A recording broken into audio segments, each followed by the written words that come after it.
നിർമ്മാണം നടക്കുന്ന അരൂർ തുറവൂർ ഉയരപ്പാതയിൽ നിന്ന് ഗേർഡർ താഴേക്ക് പതിച്ച് പിക്കപ്പ് വാന്റെ ഡ്രൈവർ മരിച്ചു. ആലപ്പുഴ പള്ളിപ്പാട് സ്വദേശിയായ രാജേഷാണ് മരിച്ചത്. ജാക്കി തെന്നി താഴേക്ക് പതിച്ച് ഗേർഡർ ഓടിക്കൊണ്ടിരുന്ന പിക്കപ്പിന് മുകളിലേക്ക് വീഴുകയായിരുന്നു. അപകടത്തെ തുടർന്ന് തുറവൂരിൽ വാഹനങ്ങൾക്ക് നിയന്ത്രണം ഏർപ്പെടുത്തിയിട്ടുണ്ട്. എന്നാൽ ഗതാഗതം നിയന്ത്രിച്ചിരുന്നു എന്നാണ് നിർമ്മാണ കമ്പനിയുടെ വിശദീകരണം.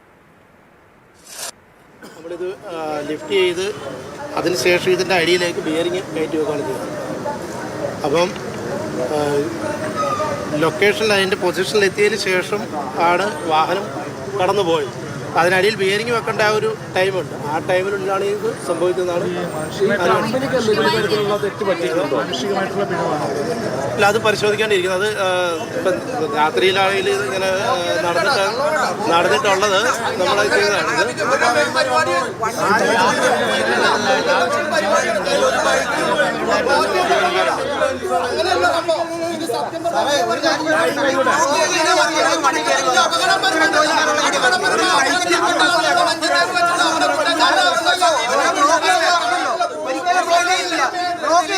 ഒരു വണ്ടി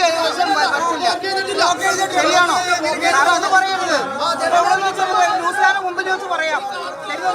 ശരിയാണോ? പക്ഷേ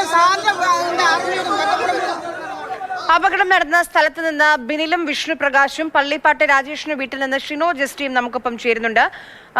ആദ്യം നമുക്ക് വിഷ്ണുവിലേക്ക് പോകാം. വിഷ്ണു, ഈ കമ്പനി പറയുന്നത് ഇതുവഴിയുള്ള ഗതാഗതം നിയന്ത്രിച്ചിരുന്നു എന്നുള്ളതാണ്. അതാണോ വാസ്തവം? നാട്ടുകാർ എന്താണ് പറയുന്നത്? ഈ കമ്പനിയുടെ വാദത്തെ പൂർണ്ണമായും നാട്ടുകാർ തള്ളുന്നുണ്ട്. ഈ തരത്തിൽ ഇവർ കമ്പനിയുടെ പ്രതിനിധി വന്ന് പറഞ്ഞതുപോലെ ഇവിടെ ഗതാഗതം നിയന്ത്രിച്ചിരുന്നില്ല. ആ ഗതാഗതം നിയന്ത്രിച്ചിരുന്നെങ്കിൽ ഒരു കാരണവശാലും ഈ വാഹനം ഈ ഗർഡറിനടിയിൽ പെടില്ലായിരുന്നു എന്ന് തന്നെയാണ് ഇവർ ആവർത്തിച്ച് പറയുന്നത്. നേരത്തെ കമ്പനിയുടെ ആ പ്രതിനിധി പറഞ്ഞതിന് പിന്നാലെ തന്നെ വലിയ രോക്ഷവുമായി ഈ പ്രദേശവാസികൾ അവരുടെ ഈ കമ്പനി പ്രതിനിധിയെ ചോദ്യം ചെയ്യുന്ന നിലയിലേക്ക് കാര്യങ്ങൾ മാറിയിരുന്നു.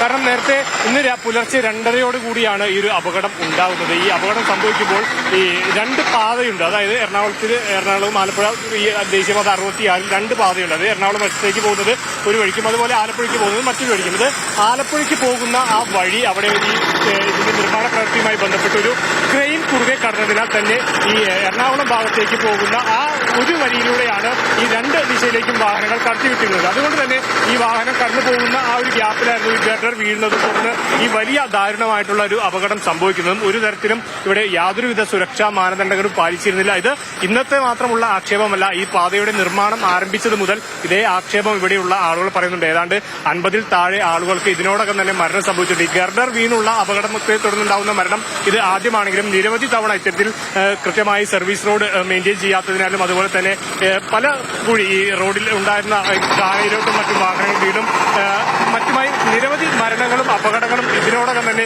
സംഭവിച്ചിട്ടുണ്ട്. അതിലെല്ലാം അപ്പോൾ മുതൽ ഇത്തരത്തിൽ ഈ നാട്ടുകാർ പറയുന്ന ഒരു ആവശ്യമില്ലെങ്കിൽ അവർ ആവർത്തിച്ച് പറയുന്നത് യാതൊരുവിധ സുരക്ഷാ മാനദണ്ഡങ്ങളും ഇതിൽ പാലിക്കുന്നില്ല. ഇവർ കൃത്യമായി ഇവിടെ ഈ നിർമ്മാണ പ്രവർത്തനത്തിന് ഉപയോഗിക്കുന്ന വസ്തുക്കൾ ഇപ്പം നേരത്തെ നമുക്ക് ദൃശ്യത്തിൽ കാണാമായിരുന്നു ഒരു ഇരുമ്പിന്റെ ഒരു ജാക്കി പോലുള്ള വസ്തുക്കൾ. അതിന്റെ നിർമ്മാണം പൂർത്തിയായാൽ പോലും അവർ ഈ റോഡരികിൽ നിന്നും ഇത് മാറ്റാത്ത ഒരു സാഹചര്യമുണ്ട്. അതിനെ തുടർന്ന് വീട്ടുകാർക്ക് പുറത്തിറങ്ങാൻ കഴിയാത്ത അവസ്ഥ, വഴിയിലൂടെ പോകുന്ന ആളുകൾക്ക് നേരെ ഇത് വാഹനം ഇടിച്ച് ഇവ കിടക്കുന്നത് കൊണ്ട് ഈ വാഹനങ്ങൾ ഇടിച്ച് അങ്ങനെ അപകടമുണ്ടാകുന്ന അവസ്ഥ.